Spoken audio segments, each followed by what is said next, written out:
안녕하세요. 주간 대치동차 원장 시작합니다. 자, 이번 주는 시험 기간 진짜 저희 한가운데라서 너무 바쁘고, 그리고 방학특강 등록 문의하시는 분들 때문에 진짜 너무 정신이 없는데, 그래서 제가 좀 늦게 했어요. 원래 어제 업로드가 됐어야 되는데 아마 이제 수요일날 올라가면 좀 늦게 되겠죠? 그래도 그 질문 달아주신 분들이 너무 많아서 이번 주 쉬어갈까 하다가 지금 질문이 너무 폭발해서 이번 주에 안 하면 제가 너무 많이 쌓아두게 될 것 같아가지고, 그리고 지금 다급하게 물어보신 분들이 많아가지고 질문 내용 하나하나 제가 정리해서 알려드리도록 할게요. 그리고 그 다른 분들이 어떤 궁금증 가지고 계신지 되게 궁금하시잖아요. 그냥 알려드리니까 되게 재밌어 하시는 것 같더라고요. 자, 오늘은 마이클 빈님 글로 시작합니다. 중2 일주일 후면 첫 기말 시험이네요. 2주 전이에요. 잘 못 볼 것 같아요. 자사가 꿈이었는데 현재 수학도 중 3-2 하고 있고 심화는 풀어본 적이 없습니다. 이번 여름방학에 뭘 해야 할까요? 수학상을 한번 끝내는 목표를 잡아야 할지, 3-1, 3-2 다지기를 해야 할지, 국어는 이번 결과를 보고 학원을 가야 할지 너무 막막하네요. 여름방학 전에 여름방학 잘 보내는 법 중등편 꼭 한번 부탁드려요.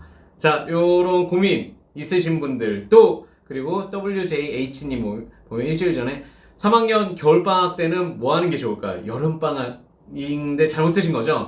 자, 그래서 그분들을 위해서 제가 준비했습니다. 네, 이미 나갔죠? 자, 방학 학습 전략 설계. 자, 요청 세도에 따라서 제가 방학 전략 어떻게 설계하는지 잡아드렸는데, 여기서 시작할 때 제가 말씀드렸잖아요. 그 오답 노트 이번 시험 보고 나서 분석하는 게 굉장히 중요합니다. 정확한 분석이 됐을 때 앞에 전략을 만들 수 있기 때문에, 자, 특히 마이클 빈님처럼 이렇게 수학 진도에 대한 고민이 다들 굉장히 많으실 거라고 생각해요. 수상을 한번 끝내는 목표를 잡아야 할지, 3-1, 3-1을 다져야 할지. 지금 그런데 중2잖아요. 수학편에서도 이런 질문 해주신 분들 많긴 한데, 제가 요분께 좀 딥하게 말씀드리면, 중2니까 3-2 내용을 지금 하는 건 그닥 큰 도움이 되진 않습니다. 전략적으로 보면 계통에 따라서 3-1을 다지기 하면서, 그리고 얘가 3-1의 이해도가 꽤 높다, 이러면 수상 나가주시는 걸 추천드릴게요. 무조건 수상을 나가라는 게 아닙니다. 3-1을 그래도 괜찮게 했어요. 이 괜찮게 했다의 기준은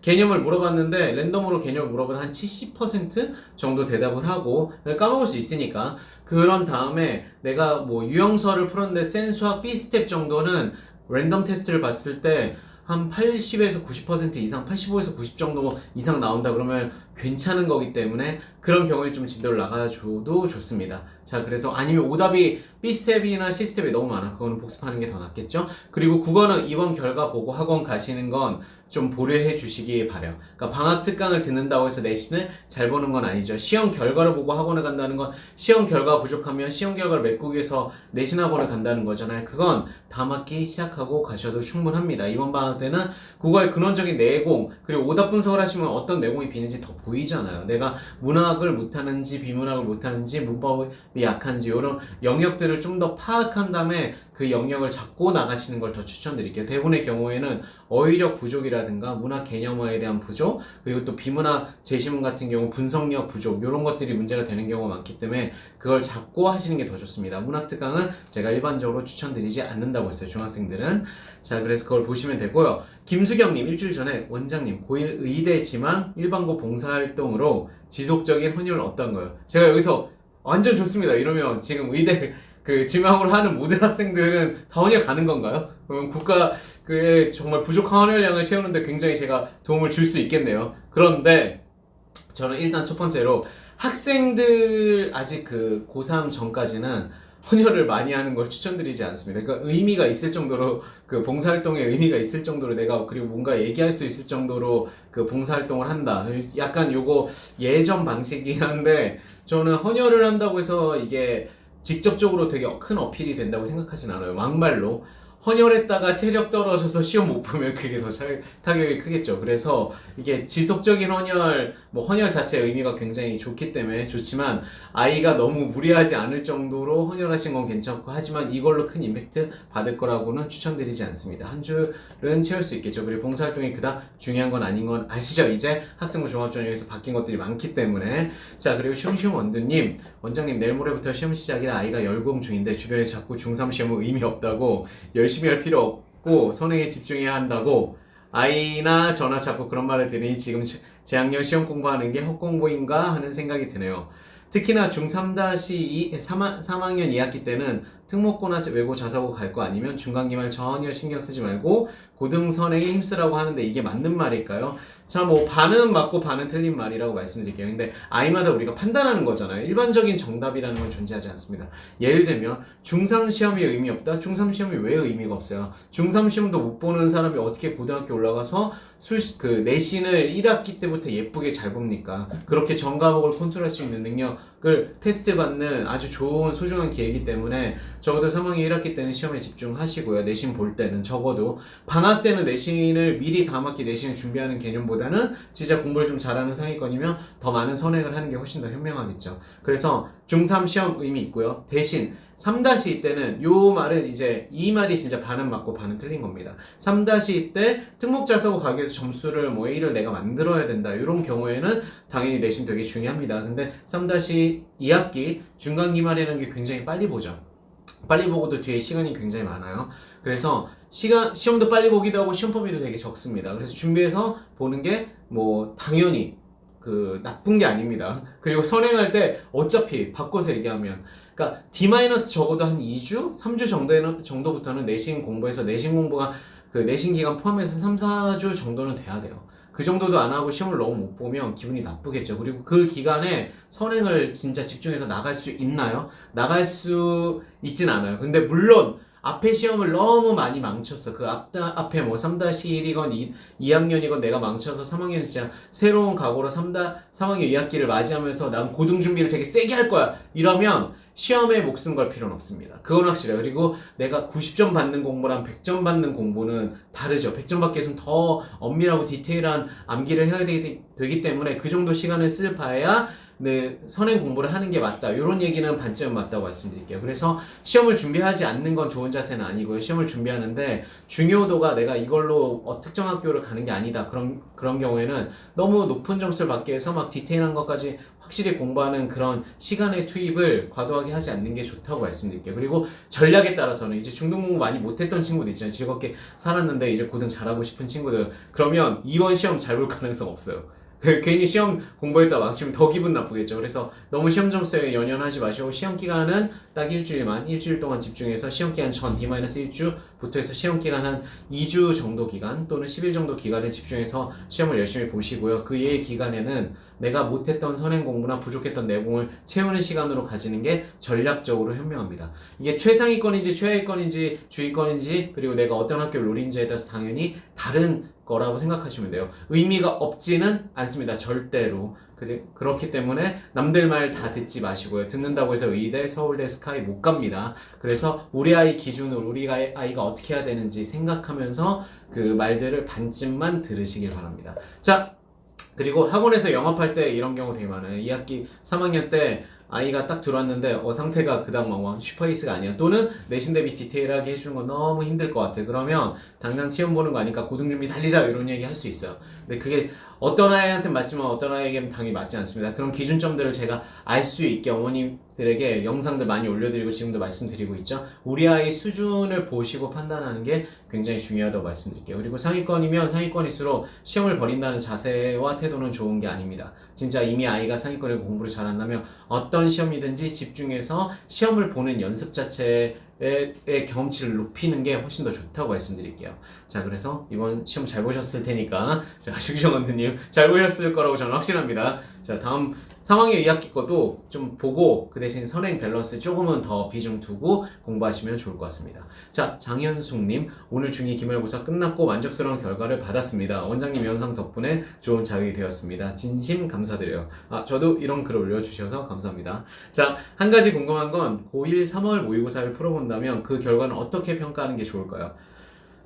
이런 지금이 딱 기말 시험 끝난 다음에 내가 고등 선행 준비 도를 측정하기에 또는 중등 공부를 어느 정도 완성하고 있는지 보기 딱 좋은 게 고1 3월이라고 제가 예전에도 말씀드렸죠. 근데 그래서 3월 모의고사를 본 다음에 등급이 되게 과목의 밸런스를 보는 게 되게 중요해요. 그래서 내가 국어에서 보면 문제들이 문학, 비문학 문제가 섞여 있잖아요. 그리고 화법적 문법도 섞여 있고 물론 올해 년도부터는 이제 선택이기 때문에 섞여 있진 않은데 작년도 문제까지는 화법적 문법 다 있으니까 내가 특정 영역이 되게 현격히 많이 비면 그 부분을 선행 공부할 때 자, 고1 모의고사 평가 기준 말씀드렸어요. 제가 얘기하다 끊겼는데, 자, 본 다음에 내가 비는 잘했다, 잘못했다의 기준이 아니라 시험 문제를 풀고 나서 푼 문제들 수준이 대부분 중등 총괄입니다. 고1 3월 같은 경우는. 그래서 내가 특정 영역 비는 게 있는지를 보는 게 더 중요해요. 예를 들어서 고1 모의고사 국어를 봤는데 비문학을 폭망했어. 그러면 비문학 공부가 상대적 문학의 능력치보단 비는 거죠. 그러니까 내가 공부를 비문학을 더 많이 했는데 더 틀렸을 수도 있어.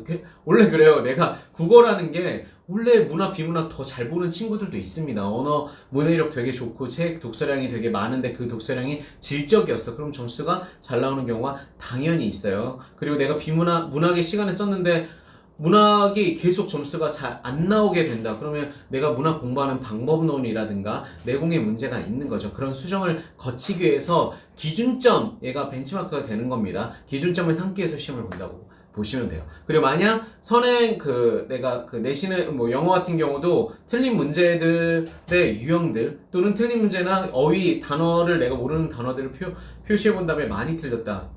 그러면 어휘가 내가 부족해서 많이 틀린 건지, 독해력이 부족한 건지, 아니면 정확한 해석이 안 되는지, 어법성 문제들도 있으니까 이런 걸 보고 밸런스를 찾아가는 거죠. 여기서 점수가 국어 영어가 되게 너무 출중하게 나왔어. 그러면 선행을 더 빼도 된다는 증거로 보시면 됩니다. 그리고 수학 같은 경우는 선행 진도를 나간 대로 모의고사를 봐보는 것도 괜찮아요. 예를 들어서 학원에서 수학상어를 되게 잘했대. 그래서 정말 완성형이래. 너무 막 블랙라벨도 풀었고 그랬다고 하니까 그냥 믿고 다음 진도 간다, 수원수투 간다, 그런 방식은 좋지 않습니다. 그래서 진짜 수학상화가 잘 됐다면 고2 3월 모의고사를 보면 고1 수학상화 전범위로 보죠. 물론 거기서 1등급 받고 만점 받을 수는 없어요. 왜냐면 엄청 어려운 문제도 분명히 꼬아놓은 문제. 근데 전반적인 문제풀이 수준을 보고 정답률을 보면 완전 고난이도 문제 아니면 수학상화를 정말 잘 선행을 했다면 기본 문제들은 당연히 잘 맞아야 되겠죠. 틀렸다고 하더라도 삐끗 해야 됩니다. 그리고 그 약한 부분을 찾는다면 너 원 파트는 거의 다 틀린, 그럼 원 파트만 채우면 되잖아요.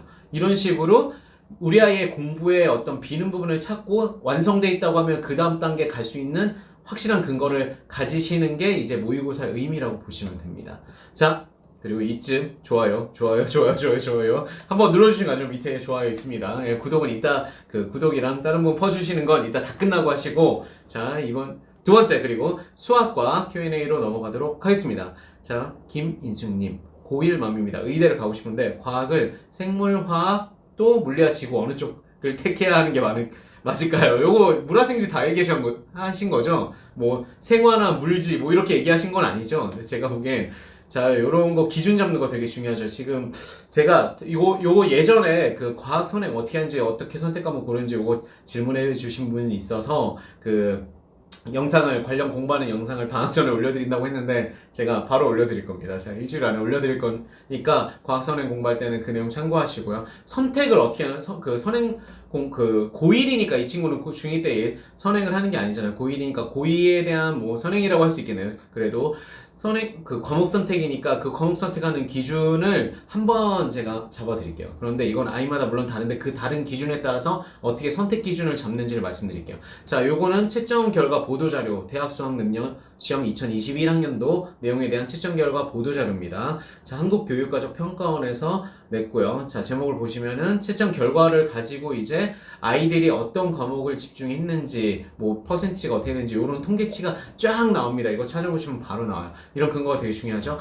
과학 탐구 영역 과목별 응시자 현황을 볼게요. 과목을 보면 과학은 8개죠. 물리, 물화생지 각각 1, 1, 2, 2, 2 이래서 8개의 선택이 있고, 물원 보면 53,286명, 화원은 71,815명, 생원은 11만 7,487명, 그리고 지구과학원은 11만 6,729명. 어떻게 돼요? 생원이랑 지원이 다른 과목보다 압도적으로 많습니다.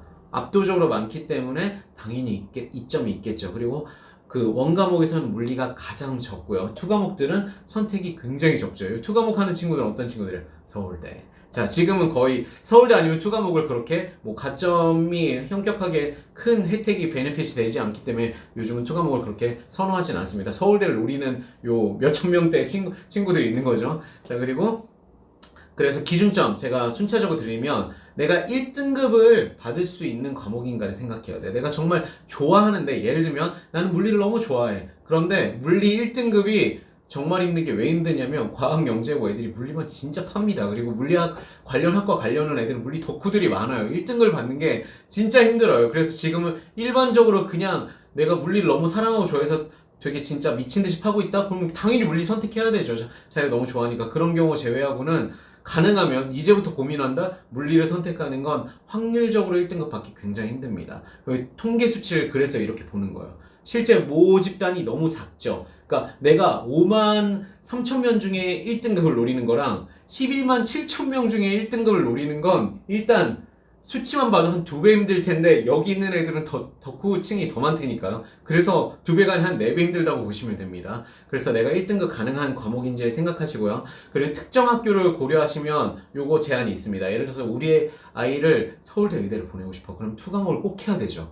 그러면 이런 선택지, 이 투과목을 해야 되기 때문에 선택하기 약간 달라지고요. 뭐 그리고 공부해서 다른 학교들도 이런 선택 제한들이 있기 때문에 보내고 싶은 의대에 따라서 과목에 제한이 있는지 반드시 보셔야 됩니다. 뭐 투과목을 꼭 해야 된다는 등 무슨 화학이나 생명과학 둘 중에 뭔가 필수 선택이라든가 이런 것들이 있어요. 그리고 공부해서, 그리고 마지막으로 진짜 제일 중요한 건데, 공부해서 내가 이해하고 심화된 문제를 풀 수 있는가가 되게 중요합니다. 여기서 되게 많이 갈리는 게, 예전에 화생 선택을 일반적으로 굉장히 많이 했었어요. 지금 테크트리 보시면 아시겠지만 요거는 상위권이 아니죠. 모든 학생들 기준이기 때문에 지금 생명과학이랑 지구과학이 되게 가장 보편적인 선택이 돼 있잖아요. 지구과학이 천체가 쑥 날아가 주시는 바람에 점수 따기가 상대적으로 외울량이 줄어드니까 수월해졌거든요. 아이들이 되게 많이 갑니다. 그래서 의대를 간다고 하더라도 생지 선택하는 친구들 많고요. 근데 내가 화학을 되게 좋아해. 그럼 화생 선택해도 되죠. 그런데 내가 화생이 되게 간지고 실제로 의대 가기 위해서는 화학생명과학 공부하는 게 직접적으로 당연히 도움이 되기 때문에 뭐 유기화학 이런 파트들은 화학 공부하는 게 당연히 도움이 되겠죠. 필요하고 정말 화학이 중요해요. 그런데 그걸 알고도 내가 화학을 공부했는데 너무 힘들다. 진짜 내용을 어떻게 이해할 수도 없고 괴롭다. 이런 애들 고3 때 진짜 많아요. 내가 선택해서 했는데 도대체 어떻게 이해해야 될지도 모르겠고 문제도 안 풀려. 그런데 지구과학 딱 했는데 점수 나왔어. 또는 생명과학 했는데 점수 딱 나왔어. 그러면 이제 후회하기 시작하는 거야. 그래서 지금은 아직 고1이잖아요. 그래서 실험을 해볼 수 있습니다. 물리라는 선택지를 내가 확실히 하는 거 아니면 일단 제껴졌다고 말씀드렸죠. 투과목은 그 다음에 생각하셔야 되고요. 지금 선택 과목 고민한다는 건 투과목까지 고려할 여지가 일단 없다고 제가 말씀드릴게요. 재수나 삼수를 고려하지 않는 이상. 그럼 화생지잖아요. 우리 학교에서 선택해서 수업을 들어야 되는 메인 과목들이 뭔지 보시는 것도 되게 중요하고, 2학년 때 두 과목만 선택해도 되면 내가 딱 애들 많이 선택하는 과목 해서 내신 점수 잘 따면 너무 좋잖아요. 그런 거 생각하셔야 되고, 내가 그런 거 잘 모르겠어요. 그러면 화생지 대단원 1단원만이라도 공부를 해보시는 게 좋습니다. 아직 선택을 안 하셨다면, 이미 했다면 더 파시는 게 더 낫고요. 1단원씩만 정확히 공부해봐도 내가 이 공부로 점수를 낼 수 있다, 이해를 할 수 있는지 아닌지가 되게 나옵니다. 투자하는 거죠. 예를 들어서 내가 최종적으로는 생지를 할 수 있는데 화원을 공부해봤는데 너무 안 맞아. 그러면은, 그래, 안 하길 잘했어. 이러고 생지에 더 깊게 공부하겠죠. 후회가 남지 않는다는 얘기예요. 그래서 실험을 해봐야 됩니다. 요건 일정 부분, 그 시간이 손실이라고 생각하지 마시고요. 그래서 공부해서 실제로 대단원 1단원 정도만 해봐도 느낌 딱 옵니다. 그 공부해보신 거 추천드려요. 자, 그 기준으로 고르시고 그냥 일반적으로 딱 골라주세요. 이러면 저는 생지, 그리고 제가 화학도 좀 관심 있고 재밌어 해요. 그러면 화학에 조금이라도 관심 있고 재밌으면 저는 화생, 요것도 괜찮다고 말씀드릴게요. 자, 문수연님, 선생님 항상 영상 잘 보고 있습니다. 정말 찐 정보 올려주셔서 아직 어린 저희 아이들한테도 나중에 좋은 길잡이가 될 것 같습니다. 자, 다음에 수학 영상 올리실 때 홍콩으로 중학생은 잘하는 법도 같이 말씀해 주시면 감사하겠습니다. 자, 이런 분들 되게 많이 들어주셨으면 좋겠어요. 그러니까 아이들과 같이 공부의 방향을 설정하고, 제가 지방에 좋은 선생님들 찾기 진짜 힘들잖아요. 알고 있어요. 그래서 서울에서도 찾기 힘든데 지방은 당연히 더 하죠. 그런 경우에 그런 분들 위해서 영상을 찍는 겁니다. 홍콩하는 아이들, 그리고 홍콩하는 자녀를 위해서 지도하는 부모님들의 그 열정을 더 성과로 이어질 수 있게 제가 노하우 다 대치동 자원장 채널에서 퍼다 드리는 거니까 이 내용 보시면 계속 구독해 주시고요. 제가 수학 영상 홍콩 요거 공부하는 거 올려드릴게요. 2주 안에 약속드립니다. 네. 자, 오늘도 질문이 엄청 이어지네요. 수학도 북사랑님 선생님 말씀으로 큰 도움 받고 정리가 됩니다. 감사합니다. 저희 첫째가 중2 여아인데 중간고사 99점 맞았습니다. 오, 훌륭한데요? 근데 지금 다니는 학원이 판서식이고 다 같이 진도 나가요. 총 8명. 심화는 안 하고 현행 많이 하고 선행 좀 늦은 곳입니다. 지금 선행 중3-1 기본 2바퀴 돌았고 기말댐 중단요. 이 단계로 계속함 고1 가기 전 고1 과정 정도 나간다고 해요. 그래서 고민입니다. 일주일 주 4회 3시간씩 시켜주고 숙제도 많이 내줘 좋은데 선행이 늦어요. 스스로 열심히 하는 애인데 어쩌는 게 좋을지요? 학원 옮겨야 할까요? 자, 판서식이면 일단 그 학생 맞춤형은 아니란 얘기죠. 거기다가 8명이 있으면 그 8명을 평균적인 수준으로 맞춰서 수업을 할 수밖에 없습니다. 그 8명 중에서 약간 위로 잡고 수업을 하게 되죠. 왜냐면 맨 너무 아래 있는 친구들 버릴 수는 없기 때문에. 그리고 당장 수학 내신 성적 안 나오면 학원들은 대부분 위기에 처하게 되기 때문에 내신 성적을 만들기 위해서라도 원래 내신 공부해야 되는 양의 2배를 붓는 게 일반적입니다. 그건 당연한 거예요. 전략적 선택인 거죠. 그래서 지금 아이가 좀 괜찮게 중간고사 99점 맞았다. 평균이 99점이든 수학이 99점이든 꽤 괜찮게 하는 친구기 때문에 선행의 시간을 좀 더 배치하는 게 저는 좋다고 생각해요. 중2 여하니까 선행 중3일 기본 2바퀴나 돌았으면 그 다음 그 고1 가기 전에 뭐 천천히 나가는 것보다 일단 도전 더 해보는, 적어도 이 학원이 너무 마음에 들면 내신 대비 기간에만 다니시고요. 방학 때는 선행 진도를 빼는 뭐 과외나 아니면 또 인강으로 홍보해도 괜찮으니까 진도를 좀 더 나가는 게 좋습니다. 특히 열심히 하는 애들은 제가 그런 아이들 진짜 많이 보거든요. 학원에서 선생님들은 괜찮아요. 성격도 좋고 뭐 그럴 수는 있어요. 그런데 진짜 이 아이의 전략적 선택을 할 때 진도를 더 빼줘야 되는데 우린 중등 학원이다 보니까 고등 진도를 선행을 빼주는 걸 너무 같이 하는 게 우리도 부담스럽고 애한테 푸시해서 잘 못할까봐 걱정도 되고, 그러다 내신망 치면 어차피 우리 학원 끊잖아. 그래서 전략적 선택을 선행을 천천히 나가는 걸 결정하는 경우가 당연히 굉장히 많습니다. 그래서 아이가 잘한다 그러면 저는 조금 더 과감한 선택을 해주시는 걸 추천드릴게요. 적어도 방학 때는. 학기 중이 아니잖아요. 적어도 방학 때는.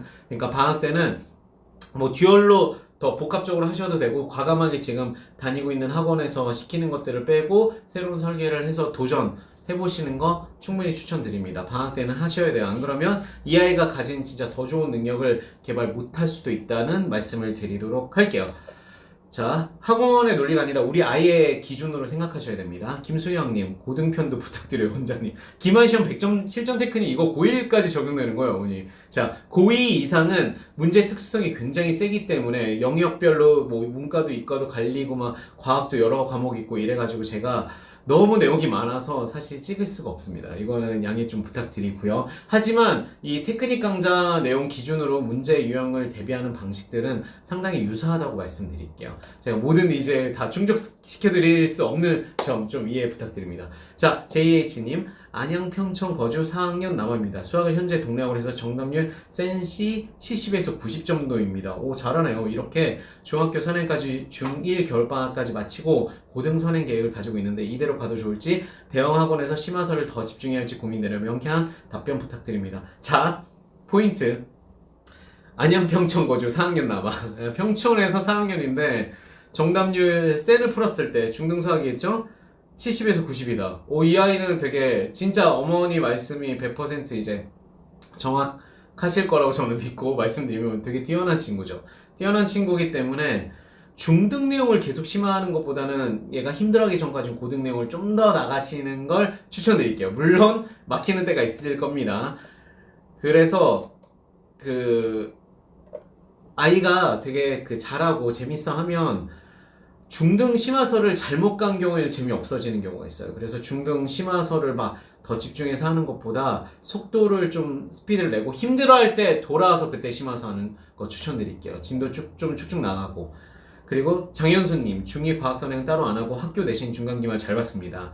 고등과학 선행은 방학 때 바로 들어가도 될지 아니면 방학 동안 중상과학 선행을 한 차례 끝내고 고등과학을 나가야 할지 고민되네요. 요 선택 고민 지금 하시는 분들 지금 영상 보는 이 순간에도 진짜 많으실 것 같아요. 그런데 중2잖아요. 그리고 중2고 얘가 과학을 되게 재밌어하고 좋아한다면 문과인 경우에는 중상과학 선행하는 정도로 하시면 되고요. 그 대신 중상과학 중에서 자, 물화생지 모든 영역 책 커리큘럼이 3학년 전체 내용 보면 꽤 많아요. 그걸 이번 여름방학 때 다 하기는 좀 힘듭니다. 그 중에서 고르시는 게 좋아요. 중등에서는 선행을 뽑을 때는 물리랑 화학 파트를 보는 게 조금 더 좋다고 말씀드릴게요. 왜냐면 생명과학이나 지구과학은 암기 중심으로 되어 있기 때문에 시험 대비 충분히 가서 가능하고요. 근데 물리화학 같은 경우는 조금 최초에 이해가 힘든데 만들어 놓으면 훨씬 더 좋기 때문에 고등은 아닙니다. 고등은 제가 물리부터 시작하는 거 별로 좋지 않다고 말씀드렸어요. 그래서 만약 그 문과고 국어 그 문과지만 하는 경우에는 그렇게 하는 게 좋고, 이 아이가 이과다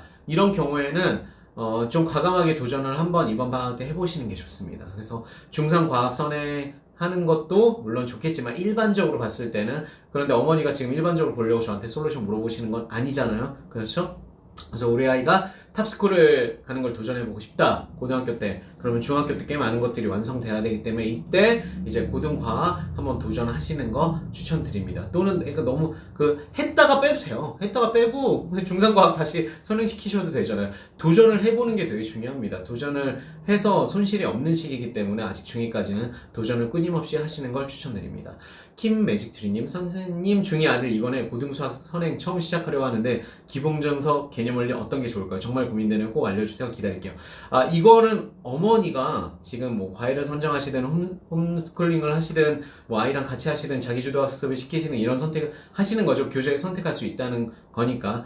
그런데 참 기본정석 개념을 이런 게 이제 우리가 그 집단의 오류의 단계로 이제 넘어간 겁니다. 정말 좋은 책이었어요. 네, 지금도 많이 개정이 돼서 좋은 책인 것 같지만 학원 교재나 과외 교재로서는 괜찮을 수 있어요. 왜냐면 선생님들이 자기 봤던 교재를 반복해서 숙달해서 썼기 때문에. 그런데 자, 여기서 포인트, 중2가 선행하는 거죠. 교재 자체가 읽기 편해야 되고요. 반복 학습이 가능해야 됩니다. 누구의 도움을 계속 받아야지만 볼 수 있는 교재는 선행할 때 정말 안 좋다고 말씀드릴게요. 고등학생 돼서 내가 이과 진짜 잘해. 그러면 그때 정석, 실력 정석 들고 반복해서 보고 걔거 내 평생 바이블로 가져가도 되지만, 중2 때는 지금 보는 책들 다시 고등학교 때 올라가서 선행 공부했다고 하더라도 다시 안 볼 가능성이 굉장히 큽니다. 그러니까 징검다리 역할을 해줄 수 있는 책들을 보시라고 선행책으로 설정하라고 말씀드릴게요. 정석이나 개념원리 같은 경우는 아직도 편집이 그렇게 쉽게 읽히는 책들은 아니라고 말씀드릴게요. 비교해보세요. 그래서 저는 추천드리는 게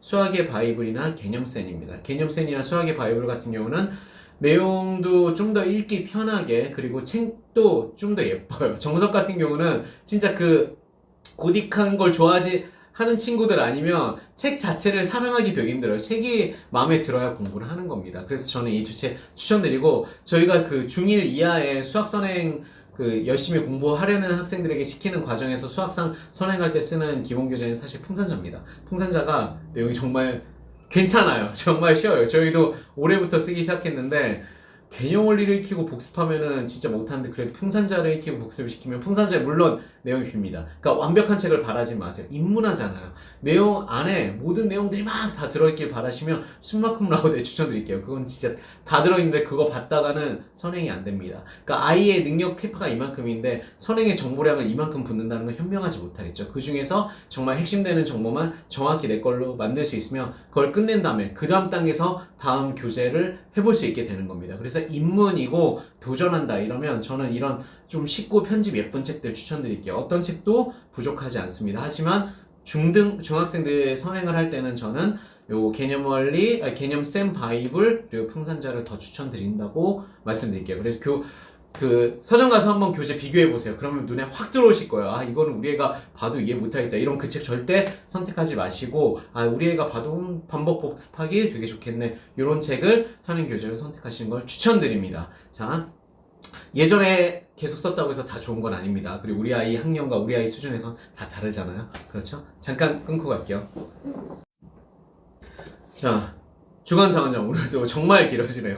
네, 내용들이 되게 많아서 재밌는 질문들이 많아서 정리를 해드립니다. 방금 수학 선행에 대해서 말씀을 제가 한 개 더 드릴게요. 수학 선행은 방학 때 관심이 많으시잖아요. 홈트 하시는 분들이나 자기주도 집에서 하시는 분들한테는 조언을 제가 더 많이 드리고 싶기 때문에 설명을 드리면, 개념 누적 테스트는 선행할 때 반드시 보시는 게 좋고요. 그리고 오답 재풀이, 그러니까 애가 잘 풀었다고 하더라도 틀린 문제는 반복해서 분석해서 푸는 게 좋습니다. 그리고 진도를 좀 빼고 다시 돌아와서 심화를 하세요. 제가 수학 선행 공부할 때 이런 얘기 되게 많이 하죠. 선행 자체가 약간 심화이기도 하고요. 그리고 선행을 나왔을 때 힘들 때 돌아와서 심화 시켜도 됩니다. 단 소화 할 때까지만 선행을 시키세요. 얘가 딱 했는데 엄마 나 진짜 너무 힘들고 이해 너무 안 돼. 그러면 그거 계속 무리해서 나가시면 안 되고요. 자, 다시 예전 거 했던 거 다시 둘러보자 이러고 다지면서 다시 가셔도 됩니다.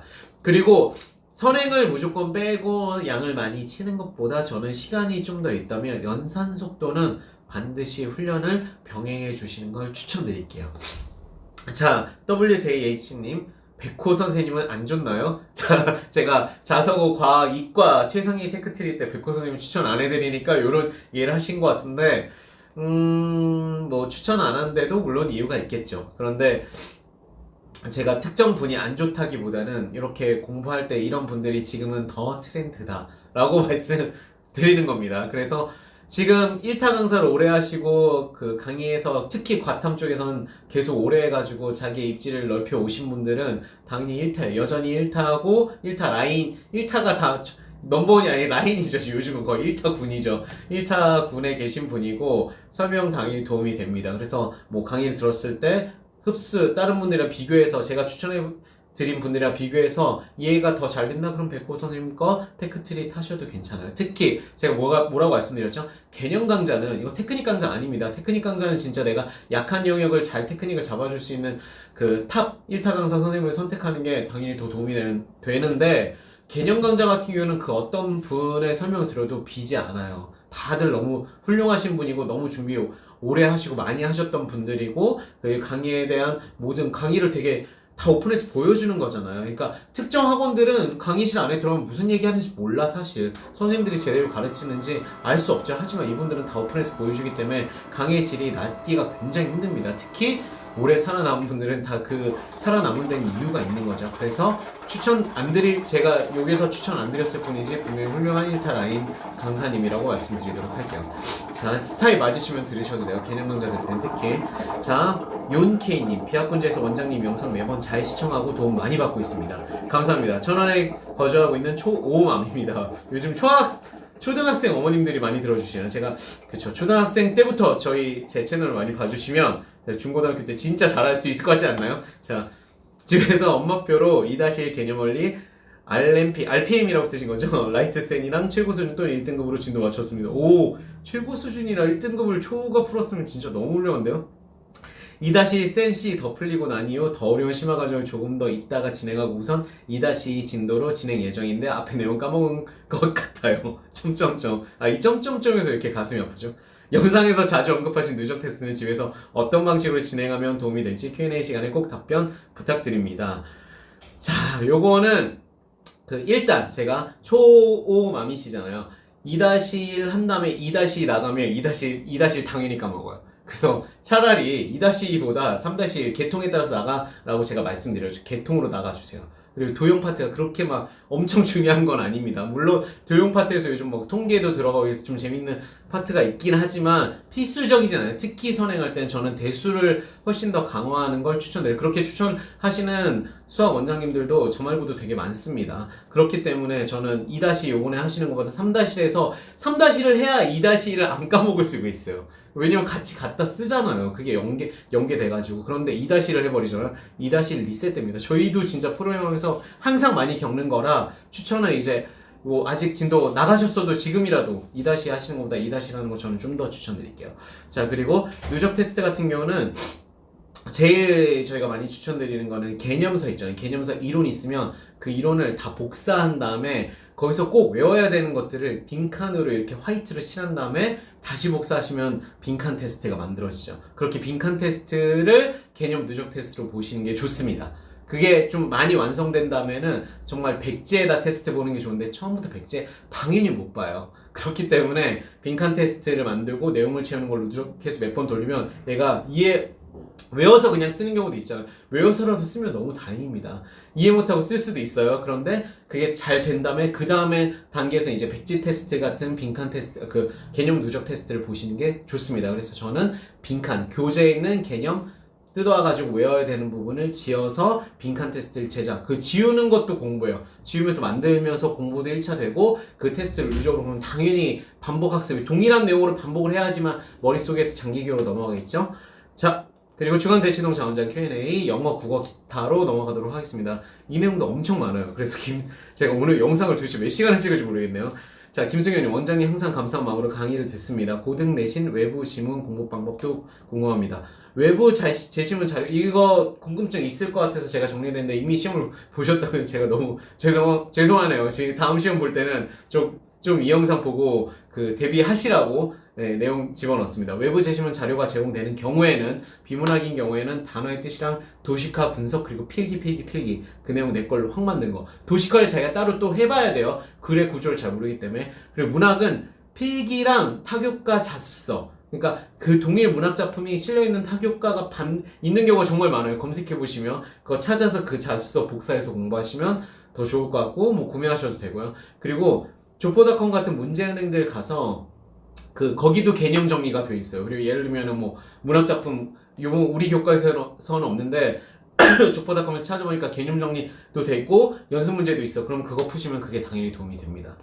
그래서 외부 제시문 자료 제공할 땐 그렇게 공부하시고 자료 제공이 되지 않는 갑자기 랜덤으로 시험에 나와. 그럼 중학생들한테 있을 수 없는 일이고 고등학생도 원래 있으면 안 되는데 그 이상은 내는 학교들이 되게 많죠. 외부 제시문 자료 제공되지 않은 외부 제시문을 내시는 학교의 경우에는 영역별 모의고사 훈련이 필수입니다. 이런 걸 해놔야지 내가 처음 보는 제시문을 분석하는 능력을 만들 수가 있어요. 그래서 영역별로 특히 내가 약한 영역, 다음 학기에 예를 들어서 우리가 고전을 한다고 했다. 그럼 고전 파트만 집중해가지고 제시문 문제풀이 훈련을 하는 게 좋습니다. 그리고 문제 풀고 오답 분석할 때는 오답을 보기별로 근거를 다 쓰는 게 좋아요. 거기다 플러스 해설지를 본 거죠. 해설지 보면 그 작품에 대한 분석 내용들이 들어있죠. 그런 식으로 외부 제시문 공부하시면 크게 도움이 됩니다. 자, 이현희님, 이번에도 명쾌한 설명 너무 감사드립니다. 과학은 아니고 영어 질문 좀 드리려고 해요. 딸 아이가 중1인데 영어 독해를 고1 영어 모의고사를 푸는데 혹시 틀린 것만 해석하면서 넘어가야 할까요? 아니면 맞췄지만 감을 푼 것도 해석을 보면서 확인하고 넘어가야 할까요? 아니면 정확한 해석을 모두 다 해야 할까요? 미리 감사드리면 답도 안 드렸는데 미리 감사드린다니 제가 답을 정확히 해드려야 되겠네요. 자, 요거는 다른 분들도 독해시킬 때 고민 되게 많으실 것 같아요. 근데 중1이잖아요. 고1 한다. 엄청, 어떻게 선행이죠. 그쵸? 근데 괜찮게 해서 정답률이 꽤 나쁘지 않게 나온다면, 이런 방식으로 계속 하시는 것도 추천드리는데, 아이가 좀 집에서 재밌게 어머니가 시키시면서 하시려면 너무 모든 제시문을 꼼꼼히 다 해석하잖아요. 그러면 속도가 안 나오기 때문에 질립니다. 그리고 영어 영어는 뭐가 또 중요해요? 텍스트를 경험해 보는 것 자체도 의미가 있죠. 이미 독해훈련, 그러니까 저희는 완성된 다음에 독해훈련을 하는 걸 좀 더 추천하지만 이제 독해훈련을 갈 수 있는 단계라면 스피드를 내는 게 좀 좋습니다. 그래서 문제를 쫙 풀고 틀린 문제만 그 대신 틀린 문제의 제시문을 완전 밀도 있게 분석. 그러니까 어설프게 다 해석하는 체크할 거면 얘 제시문 틀린 거 3개 중에 하나 틀렸어. 걔는 딱 해가지고 직독직해 쫙 정확히 하고 문법 사항들 정확히 체크해서 해석 정확히 하는지 요거 잡아주시고 해설지에 보면 요즘 문법 포인트도 많이 써있어요. 독해집에도. 그런 포인트까지 마치 수업을 들을 필요가 없다니까. 설명이 다 써있어. 그러면 그거 보시고 그 제시문만큼만 내 걸로 확실히 가져가게 만들어주시면 그 유형의 틀리는 오답 패턴도 줄이면서 정확한 해석 연습도 되겠죠. 그래서 좀 더 저는 스피드 나가면서 틀린 것만 골라서 하시는 걸 추천을 드릴게요. 너무 다 해석하면 문제집을 빨리 끝내지 못하고 빨리 끝내지 못하면 재미가 없을 거예요. 독해는 특히 아이들은 흥미를 떨어뜨리는 것보다 재미가 있어야 되기 때문에 속도를 내시는 걸 더 추천드립니다. 김고은님, 안녕하세요 선생님. 영상이 길어져서 끊고 갈게요. 김고은님, 안녕하세요 선생님. 지금 저희 애는 초 5학년이고 영어 단어는 경성식 영단어 외우고 있습니다. 예문도 없고 해서 마음에 안 들지만 서러운 거 기도하고 서점에 가니 주니어 영단어는 많은데 초등 영단어는 마음에 안 들더라고요. 주니어 능률복화 입문편을 사서 할까 하다가 초등 단어부터 다지고 시작하고 싶어서 초등 경성식 하고 있어요. 혹시 초등 영단어제 추천드립니다. 와, 지방 사시는데 처음으로 대치동 선생님 학원 다니고 싶다고 생각하네요. 감사합니다. 네, 학년 올라오면 좀 생각해보세요. 온라인도 있습니다. 자, 자, 기준점, 요 기준 되게 중요하죠. 초등 연단어집에 문장이 많이 없는 이유는 단어 자체가 수준이 굉장히 그 심플하잖아요. 낮다기보다는 되게 심플하잖아요. 문장을 넣을 것도 없고 문장 넣으면 애들이 또 안 봐. 그래서 경성식 영단어 책 같은 게 도움이 되는 겁니다. 그런데 저는 개인적으로 경성식 연단어 책은 초등학교 때까지는 뭐 그 단어를 너무 못 외우거나 힘들어하는 친구들 보는 거 괜찮은데 계속 보는 건 비추. 왜냐면 말을 가지고 말장난해서 단어를 외운다 그러면 그 자체가 너무 헷갈려요. 그래서 초반에 영어 흥미도랑 기초 어휘력을 만들 때는 되게 도움이 될 수 있지만 모두 다에게 추천드리지 않습니다. 그냥 잘 맞는 애들. 근데 요거 시켜보고 안 맞는 애들은 어떤 애들이냐면 경성식 연단어 책에서 외울 때 그 말투를 가지고 장난해서 의미를 연계해서 막 외우게 하잖아요. 그 테크닉이 독이 되는 애들이 있어요. 그러니까 말장난은 기억하는데 영어 단어는 몰라. 그럼 뭐야? 왜 한 거야? 그런 친구들은 이 단어집 시키시면 안 됩니다. 그래서 아이마다 다르기 때문에 효과를 보기 힘든 경우에는 과감하게 선택을 하신 걸 추천드리고요. 안 하신 걸 추천드리고 중등 단어장 가기 전에 초등 단어 하신 건 너무 잘하신 선택이고요. 그래서 제가 기준점 명확히 드릴게요. 자, 요게 뭐냐면 영어과 교육과정 기본 어휘 관련 지침 이렇게 있죠. 이게 뭘까요? 기본 어휘 목록. 자, 요게 뭘까요? 자, 우리가 교육부에서 뭐 2015 교육과정, 2009 교육과정 새로 바뀔 때마다 그 교육과정에 따라서 지침이 과별로 나옵니다. 영어과 교육과정 검색하시면 다 나오는 거예요. 그러니까 우리가 흔히 말하는 교육부 지정 단어, 필수 단어 이런 것들이 존재합니다. 국어도 있어요. 존재하는데 그걸 기준으로 이제 문제집을 만들고 교과서를 편찬하게 됩니다. 그래서 그 단계에 따라서 공부하는 게 되게 좋고요. 그래서 여기 교육부에서 그 교육부 지정인 거죠. 기본 어휘 관련 지침 보면 초등학교 3에서 4학년군 245에서 6학년 260단어, 그리고 중학교 1학년에서 3학년 750, 고등학교는 550 낱말 내에 이래서 총계, 누계 뭐 이래서 총 단어가 교육부에서 지정한 게 3,000개예요. 그 중에서 초등이 필수라고 얘기할 수 있는 것들을 우리는 800개 정도로 봐요. 8개. 그래서 초등 필수 교육부 지정 어휘 800 이런 책들이 있는 겁니다. 그래서 기본 어휘 목록까지 실려 있어요. 그래서 여기 별표 막 2개 있는 거는 필수 어휘거든요. 그래서 about 한 개 있는 게 완전 초등 필수 어휘 advice나 about 뭐 이런 것들이 필수 어휘입니다. 그래서 단어풀들을 보시면 단어풀들을 좀 보는 게 필요한데 자, 내용을 보면 이게 초등 필수 어휘 단어도가 잘 모아놓으신 거 일부만 가져온 건데 밴드, 끈, 악당, 뱅크, 은행, 베스킷, 바구니, 뭐 비치, 해변, 비어, 곰 이렇게 있죠. 베어, 곰, 비어래. 자, 곰 이렇게 있죠. 이러면 뭐예요? 다 이미지로 단어를 만들 수 있습니다. 그래서 제가 특정 단어집을 보는 것보다 이번 방학 때는 요거 초등학생 저희가 초등 저학년들 가르치지 않기 때문에 초등학생 제가 가르친다면 저는 이거 무조건 시켜보고 싶은 거 그리고 저학년들한테 추천 예전에 많이 해드렸더니 잘 써먹으신 것 중에 하나가 메모리 카드를 산 다음에 메모리 카드로 이미지 영상 올려. 왜냐면 단어들이 저학년들은 다 의미를 시각화시킬 수 있는 단어들이 거의 대부분입니다. 그리고 너무 좋잖아요. 비치 이러면 비치라고 영단어 쓰고 뒤에 해변 쓰고 해변 그림을 자기 손으로 그리면 너무 좋아요. 그러니까 그렇게 자기 손으로 뭔가 이미지를 만든 다음에 머릿속에 집어넣으면 그게 더 장기화됩니다. 그래서 그렇게 카드를 800개를 만든 걸 이번 방학 때 목표로 만들고 외우고 만들고 외우고 그 다음에 그 단어 집에 들어올 때마다 이렇게 유리통 하나 만들어 놓고 거기서 랜덤으로 5개 끄집어내서 외우면 걔는 뭐 다른 박스에 넣고 못 외우면 다시 집어넣어. 그래서 이렇게 단지 예전에도 제가 몇 번 말씀드린 적 있어요. 단지 그렇게 한 번 만든 다음에 계속 걔를 단지를 반복해서 그 단지에 있는 모든 단어들이 없어질 때까지 계속 매일 꾸준히 반복하면 단어가 진짜 잘 있게 되겠죠. 그래서 단어 세트가 탄탄해지면 그 다음 단계로 나갈 수 있게 됩니다. 그래서 저는 이미지 연상하는 거 이거 재밌잖아요. 그림 그리는 거 아이 뇌발달에도 도움되고 하시면 너무 좋을 것 같아요. 그래서 단어집에 기대실 필요 없고요. 그런 검색하시면 800단어 리스트도 되게 많이 나와 있으니까 꼭 단어집 없어도 되고 지금 이미 사놓으셨다면 그 단어집에서 단어랑 뜻만 가져와가지고 그렇게 카드 만들자 라고 하시면 제일 좋을 것 같아요. 자, 반복이 제일 중요합니다. 장기교로 넘기기 위해서는. 김고은님, 선생님 어휘가 많이 쌓이고 나서 어원편 보는 건 괜찮다고 하셨는데요. 영단어책 추천하실 때 능률북 어원편을 보여주셨는데 예비 중이나 중등은 어원편 보라는 건 아니죠? 당연히 아니죠. 중등은 주니어 능률북화 시리즈별로 끝낸 다음에 고등할 때 말씀드리는 겁니다. 고등도 제가 여기서 뭐라 그랬어요? 고교 필수랑 수능 실전 끝낸 다음에 어원하는 건 의미가 있다. 꼭 봐야 되는 건 또 아니에요. 어원편을 꼭 본다고 해서 실력을 무조건 내는 건 아닙니다. 당연히 중등만 추천드린 거예요. 그래서 제가 요건 아까 설명드렸는데 단어 이미지 연상 카드입니다. 요거 핸드메이드로 만드시는 거 완전 강추. 꼭 해보세요. 진짜 재밌을 거예요. 게임처럼. 자, 그리고 김수경님, 장원자님 교육 뉴스 항상 감사드려요. 최고 최고 최고. 여름방학 고1 문학 정복할 수 있게 가이드 부탁드려요. 자, 이거 특별히 제가 말씀드릴게요. 2학기 내신 대비.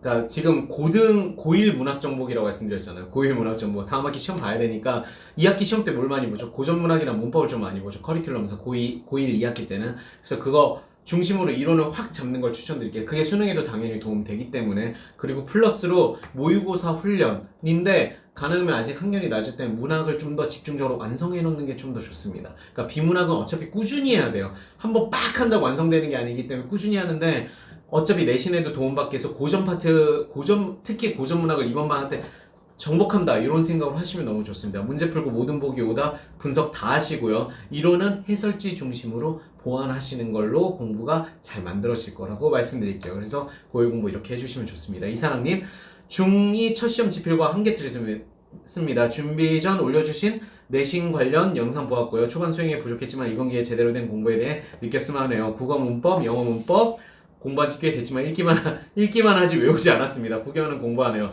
이번 한 번만 자기주도 믿어보고 안 되면 학원에라도 보내야겠어요. 자, 이런 이유로 자기주도 포기하시면 안 됩니다. 자, 얘가 아는 거랑 진짜 구경한 거랑 달라. 애들이 보면 아는 거 같아랑 진짜 내가 딱 가린 다음에 얘기할 수 없으면 그건 진짜 자기 게 아니거든요. 그 기준으로 공부를 시키셔야 되고요. 자기주도 학습 포기하시기 전에 제 플레이리스트 보면 자기주도 학습 교육법 제가 3개 추천드릴게요. 자기주도 학습 제대로 파헤치기, 그리고 최초 공개 코로나 시대에 흔들리지 말고 중심 잡기, 요거랑 마지막 예비 중 중일 주목 자기주도 학습 시작할 최적의 시기, 요 3개 영상 본 다음에 아이한테 자기주도 학습의 방향을 설정해 주세요. 설정해 주지 않고 이제 스스로 하게 만든다 이러면 기준점이 없기 때문에 아이들이 당연히 자기주도 학습을 할 수 없게 됩니다. 진짜 자기주도 학습은 방향성 설정이 필수라고 말씀드릴게요. 그래서 해주시면 다음 학원을 가지 않아도 됩니다. 고. 자, 오뚜기빠님, 장원자님, 중등생이 국어 문학 개념 이번 방에 공부해 보려는데요. 시중에 가장 쉽게 나온 입문책과 강의가 있을까요? 가장 쉽게라고 말씀하신 데는 이유가 있을 것 같은데 중등 교재들이 다 좀 그 이론을 예쁘게 정리하기보다는 문제형으로 많이 돼 있어서 이론 정리가 좀 많이 부족해요. 그래서 저희도 중학생들은 좀 학년이 어려도 개념의 나비효과 수능 개념 강좌였거든요. 많이 들렸는데 요즘은 또 감사하게도 윤혜정 선생님이 윤혜정의 나비효과 입문편을 찍어주셨어요. 요 강수가 좀 많긴 한데 내용이 여기서 이제 강의 내용이 다 30분짜리가 되게 듣기 좋거든요. 정말 추천드려요. 저는 듣는 거 추천드립니다. 이거 보시면 너무 좋을 것 같고요. 그래서 요거 인강이랑 같이 보시는 거 추천드릴게요. 같이 한 스텝씩 보시는 게 좋고, 아이가 너무 힘들어한다 그러면은 뭐 그 매산비, 예비 매산비나 뭐 이런 것들 더 쉬운 교재들 또는 자이스토리 문학편, 요런 자이스토리 문학편, 중등 문학편도 그냥 책만 보고 공부하기도 꽤 괜찮습니다. 근데 아이가 좀 더 쉽게 공부해야 된다고 오히려 고1, 2 대상으로 만들었지만 내용 정리가 잘 돼 있기 때문에 중학생들도 듣기 되게 괜찮아요. 그래서 요거 저는 추천드리도록 할게요. 모든 강을 다 듣지는 않아도 괜찮습니다. 자, 저희 지금 컨텐츠를 제가 너무 많이 설명을 드려가지고 지금 감사한 분들 제가 설명을 여기 다 뭐 저만 보고 싶은 유튜브네 이런 분들 감사해서 읽어드리려고 했는데 앞에 내용만으로 거의 몇 시간을 보내서 자, 제가 오늘은 좀 정리하면 찾습니다. 마지막으로 레몬박스님, 제가 도움을 명확히 받아가지고 이분은 꼭 저희한테 연락주세요. 제가 특별 장원장 컨설팅 한번 해드리겠습니다. 그리고 너무 감사해서 레몬박스님 꼭 주시고요. 자, Q&A 고민 지금도 굉장히 많으시죠. 방학 때 다 올려주시면 제가 정말 정성 들여서 답을 드리도록 할게요. 좀 길더라도 들어주시면 정말 도움이 많이 될 거기 때문에 저도 준비 많이 해두도록 하겠습니다. 오늘 긴 시간 감사합니다. 대치동 장원장 시즌3 공유 부탁드려요. 그럼 여러분의 방학이 아름다우실 겁니다. 화이팅!